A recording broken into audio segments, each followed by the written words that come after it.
you're here to celebrate a significant milestone. What's the mood music been like? Well, it's been a great time to be here. Our team is celebrating 60 years in this country, and they're all excited about it. We have a great business here, and Joe and the team do a great job. And yeah, the mood's pretty strong. I mean, everybody's worried about geopolitics and all that stuff, but the day-to-day business activity, the people seem confident. Our team's having a good year in the markets business and the corporate banking, investment banking business. We wish IPOs are going faster around the world, but overall it's pretty good.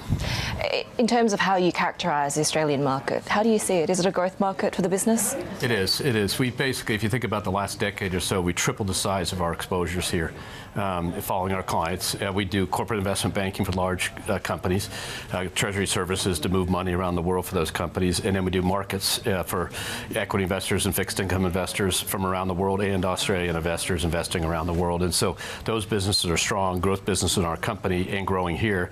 And a simple way to think about it is we tripled the size of the risk we're taking in the last 10 years. It's a fascinating time for markets at the moment, as it has been over the past few years. But I think the last time we saw Treasury sell off to this extent, Alan Greenspan was in the middle of orchestrating a soft landing.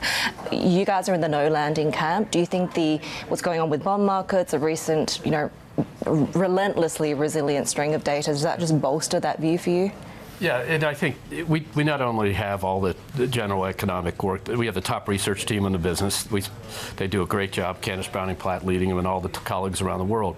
But we also have 60 million American consumers. And so when you think about the U.S. economy, you have great insight into what's going on. If you look at that consumer spending this year, the month of October so far versus last year, or third quarter versus last year's third quarter, it's up in the 4 to 5% range, which is consistent with a low inflation, low growth economy. That's across about $1.25 trillion to $1.5 trillion spent in a quarter. So it's a big sample, and the people moving around, they spend it each quarter on all different things, but it's generally growing consistent where we were pre-pandemic when you had Fed funds rate at the 2% level, 2.5% level, you had inflation in control, and you had growth in the 2% level. So that gives us confidence that our experts to do all analysis are backed up by the data we see in our clients, and that's what we see. For the consumer, is there a degree of bifurcation there demographically? It's less about bifurcation, because I'd assume that there's sort of two. Look, inflation hits people in the lower income brackets more than it does others, but the good news is gas prices have come down. Food prices have tipped over. Inflation's in control. It's down in the 3% range, as opposed to it was running pretty hot. And so that helps. But if you have auto debt, that debt, and you want to get a new car, that debt is higher. If you have mortgage debt and you already had a mortgage loan, it's very low. And so it really depends on the consumer and really where they are. But the average American consumer has more money than they did before the pandemic, is in better credit quality before the pandemic, still has the money in accounts from some of this stimulus in the pandemic, and is spending money. And that's all good stuff for the U.S. economy, because we're such a that's the unique thing about it. It's a consumer-driven economy. It's a consumer-led economy. Are you thinking about making allocations or allowances for stress at this point? We always do that. So every quarter we run stress tests, thousands of them. Every day we run them in the markets, business stuff. We always look at it. And so what's the case if it turns out the wrong way? So even how we set our reserves, we have a modeled series of cases we put in. So it's not all base case. Base case is about half, and the rest are stress cases, and you add them all together. We're actually set our reserves as if unemployment was going to be at 5% at the end of next year, not what the market predicts at 4.3. So there's a conservatism built in to that, and then we look beyond that. There's also some potential complications for the Fed depending on what happens in just under 2 weeks' time, right? Does the fiscal scenario, particularly under another Trump administration, but also certainly there are risks when it comes to the Harris camp as well. Is that something that you're thinking about?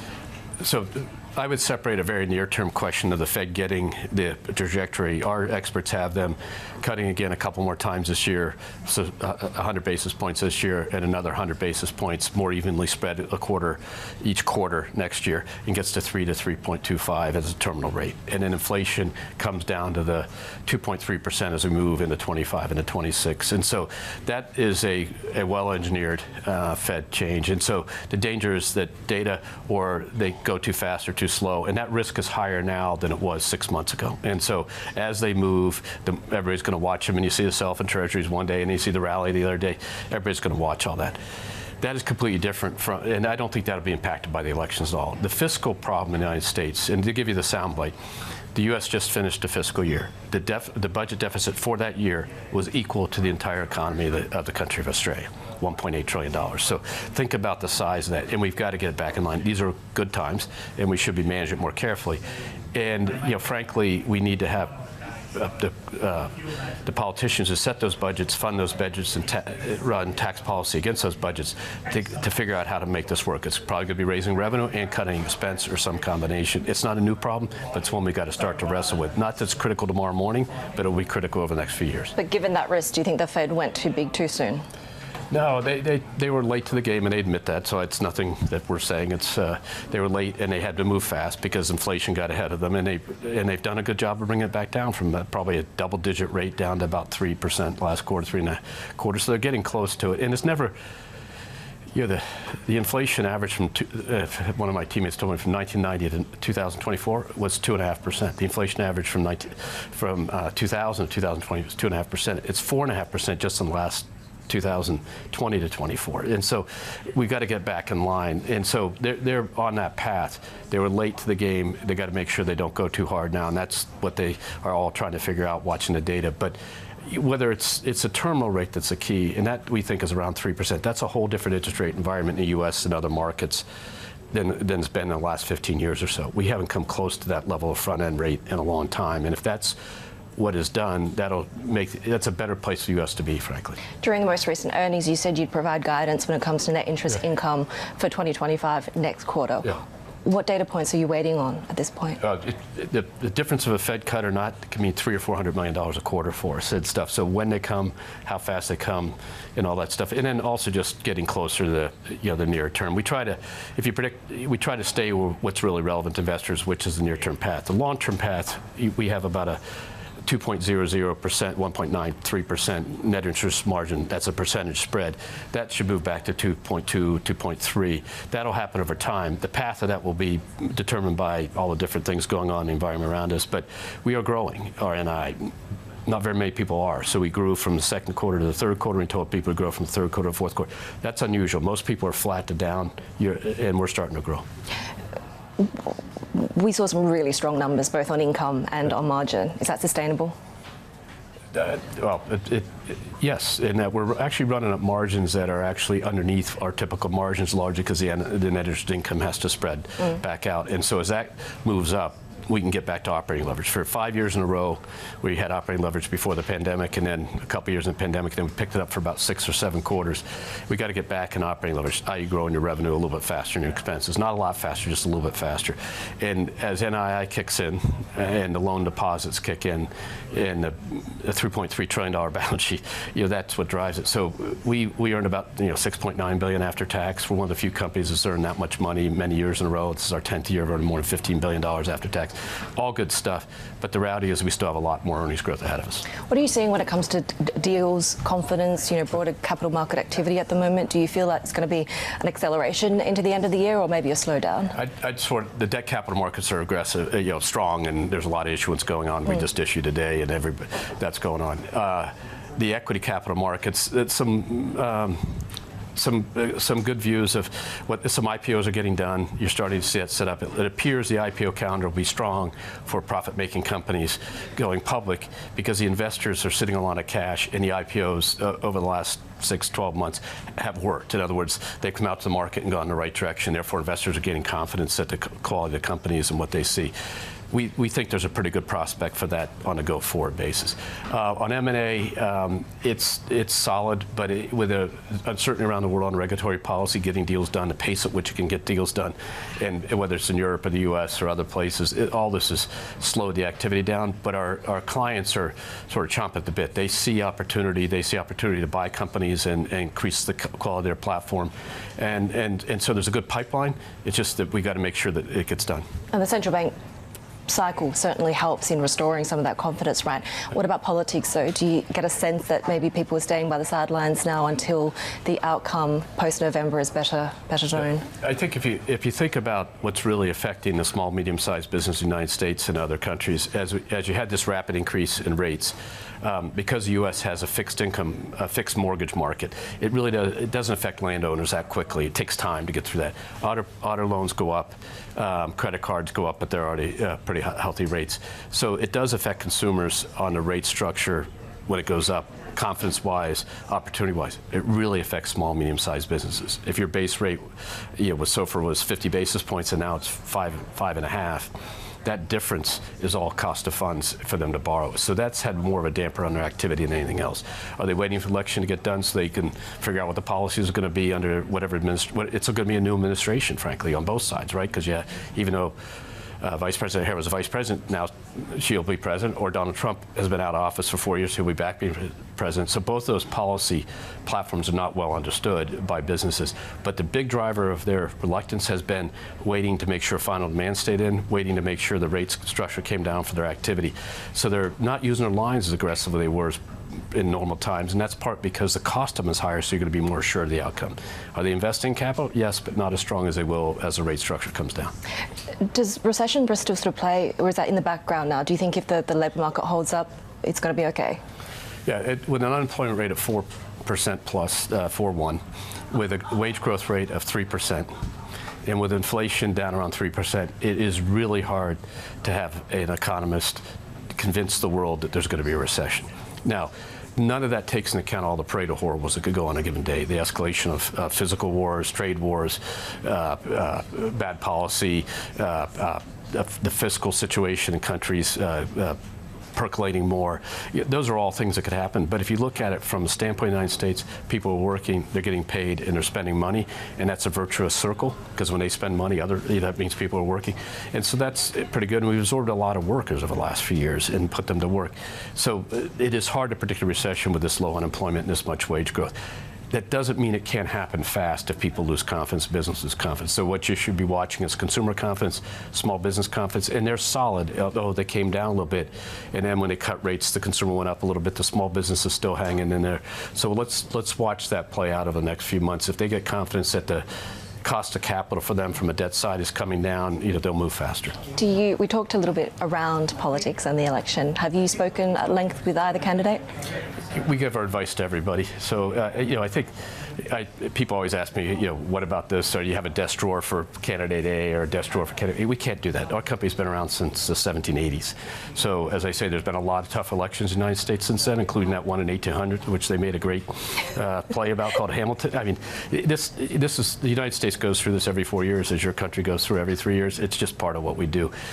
Is this one different? Everyone's different. And our job is to advise the candidates before and after as to what the best policies are for the good of the American economy and the good of America's role in the world. And we'll do that. We've been doing that for years. As CEO, I've worked with, even before I was CEO, I've worked with presidents on task over the course of time. We'll continue to do it. A lot of your peers have endorsed a candidate. Do you have a view whose policies might be better for the economy? We'd have a view of that, but it has nothing to do with endorsing a candidate. We in the United States have to focus on the debt situation we talked about. We have to create the conditions of growth in the core industries we have. And that's not only good for the United States, it's good for the world. If the United States is in solid conditions, the rest of the world can adapt to that. And because the size of our consumer economy helps the rest of the world, the size of our business economy helps the rest of the world. And we're codependent on them. They help us, we help them. So I think I wouldn't get into that. It's always a problem that if we say someone's good and someone's bad, somebody overreads what it is. So our job is to stay out, let the American people decide, and then we'll go work to make what's best for America and the world, honestly. And what's best for America, is that you working within an administration? I know you get asked this all the time, but is that something that is still an open door at some point? Our job is to get the private sector to keep driving. What we're working here in Australia with the Sustainable Markets Initiative that I work on the auspices of King Charles, and we worked with him with a bunch of private sector CEOs to help move the transition faster on a cooperative coalition of willing basis. Our job is to work with others in other types of settings to do that. So love what I do, and I'll keep doing it as long as they'll have me. It's a big week for Australia. We've got both the Royals and Brian, you in town as well. But I'm glad you talked about the sustainability initiative, because this has felt like a year that's been quite depressing when it comes to that energy transition. What do you, from where you sit, where do you view the impetus here?